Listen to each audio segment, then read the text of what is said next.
महाकाय सूर्यकोटि समप्रभ निर्विघ्नं कुरु मे देव सर्वकार्येषु सर्वदा।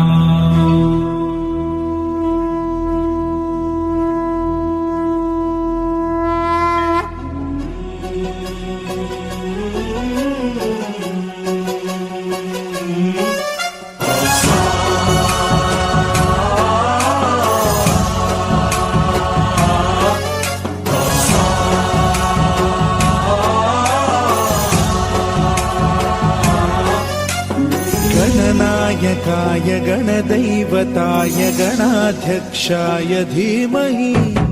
गुणशरीराय गुणमण्डिताय गुणेशानाय धीमहि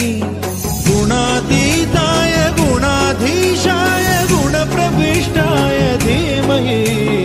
एकदन्ताय वक्रतुण्डाय गौरीतनयाय धीमहि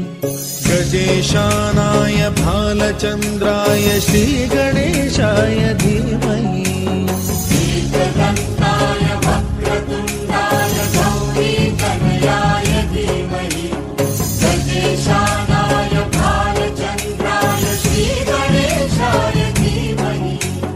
गानचतुराय गानप्राणाय गानान्तरात्मने गानोत्सुकाय गानमत्ताय गानोत्सुकमनसे गुरुपूजिताय गुरुदैवताय गुरुकुलस्थायिने गुरुविक्रमाय गुह्यप्रवराय गुरवे गुणगुरवे गुरुदैत्यकलक्षेत्रे गुरुधर्मसदाराध्याय गुरुपुत्र परित्रात्रे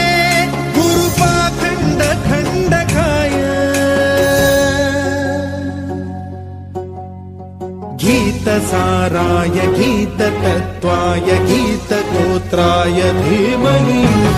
गूढगुल्फाय गन्धमत्ताय गोजयप्रदाय धीमहि गुणातीताय गुणाधीशाय गुणप्रविष्टाय धीमहि एकदन्ताय वक्रतुण्डाय गौरीतनयाय धीमहि गजेशानाय भालचन्द्राय श्रीगणेशाय धीमहि एकदन्ताय वक्रतुण्डाय गौरीतनयाय धीमहि गजेशानाय भालचन्द्राय श्रीगणेशाय धीमहि